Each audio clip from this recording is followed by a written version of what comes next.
আসসালামু আলাইকুম। ফাজাইলে জিকির হইতে পড়া হইতেছে। হুজুর পাক সাল্লাল্লাহু আলাইহি সাল্লাম একদিন সাহাবাদের একটি জামাতের নিকট গিয়া জিজ্ঞাসা করিলেন, তোমরা এখানে কি জন্য একত্রিত হইয়াছ?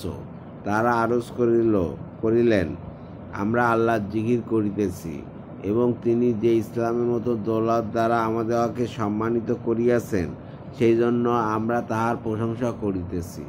হুজুর পাক সাল্লাল্লাহু সাল্লাম বলিলেন, আল্লাহর কসম, তোমরা কি শুধু এই জন্য বসিয়াছ? সাহাবারা আরজ করিলেন, আল্লাহর কসম, আমরা শুধু এই জন্য বসিয়াছি।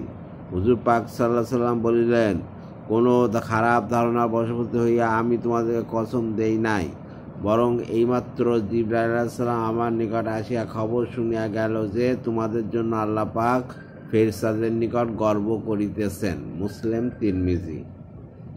হুজুর পাক সাল্লাল্লাহু সাল্লাম একদিন সাহাবাদের একটি জামাতের নিকট গিয়া জিজ্ঞাসা করিলেন, তোমরা এখানে কি জন্য একত্রিত হইয়াছ?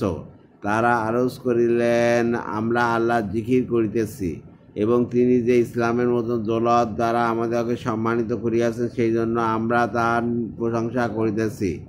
হুজুর পাক সাল্লাল্লাহু সাল্লাম বললেন, আল্লাহর কসম, তোমরা কি এই জন্য কি শুধু এই জন্য বসিয়াছ? সাহাবারা আরজ করিলেন, আল্লাহর কসম, আমরা শুধু এই জন্য বসিয়াছি।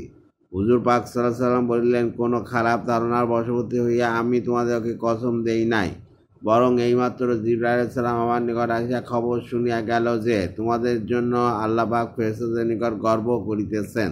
মুসলিম, তিরমিজি। ফায়দা: কসম দিয়া জিজ্ঞাসা করিবার অর্থ হইল জিকিরের প্রতি গুরুত্ব আরোপ করা, নতুবা অন্য কোনো বস্তু আল্লাহর নিকট গর্বের বস্তু হইতে পারে। এখন বোঝা গেল যে এই জিকিরই একমাত্র গর্বের কারণ।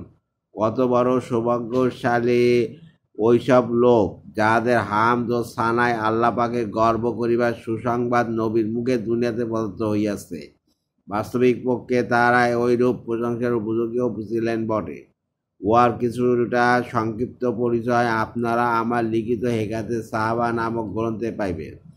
মোল্লা আলী কালী রহমতুল্লাহ বলেন, আল্লাহ পাক কর্তৃক গর্ব করিবার অর্থ এই যে, তিনি ফেরেশতাদিগকে লক্ষ্য করিয়া বলিলেন যে, তোমরা আমার বান্দাদের প্রতি দেখো, নফস এবং শয়তান তাদের উপর চাপিয়া আছে, কামনা বাসনা এবং দুনিয়ার যাবতীয় প্রয়োজন তাদের পিছনে লাগিয়া আছে।